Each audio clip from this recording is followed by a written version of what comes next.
গুৱাহাটী, ডিব্ৰুগড় আৰু শিলচৰত দোকান পোহাৰ এতিয়া 24 ঘণ্টা খোলা ৰাখিব পাৰিব আৰু সাপ্তাহিক এটা যি বন্ধৰ কথা আছিল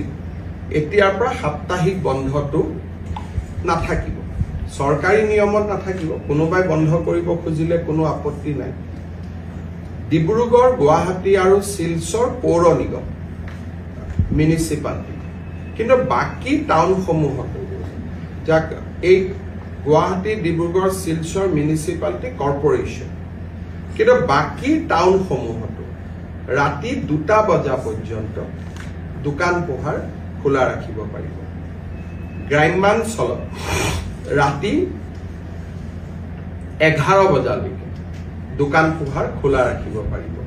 যাতে আমাৰ ক্ষুদ্ৰ ব্যৱসায়ীসকলৰ উপাৰ্জন বৃদ্ধি হয়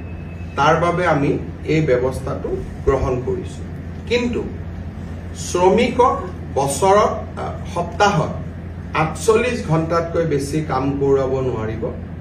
একেটা ষ্ট্ৰেছত 9 ঘণ্টাতকৈ বেছি কাম কৰাব নোৱাৰিব আৰু শ্ৰমিকক মই 24 ঘণ্টা দোকান খোলা ৰাখিলো তাৰমানে শ্ৰমিকৰ 3টা শিফট কৰিব লাগিব তাৰমানে শ্ৰমিকসকলক কষ্টত দি পেলাই এইটো সুবিধা নহয় ইয়াৰ ফলত এমপ্লয়মেন্ট যাতে বৃদ্ধি হয় 9 আৱাৰ্ছৰ কাৰণে যদি দোকানখনে 2টা এমপ্লয়ী ৰাখিছিল এতিয়া 24 ঘণ্টাৰ কাৰণে তেওঁ 2টা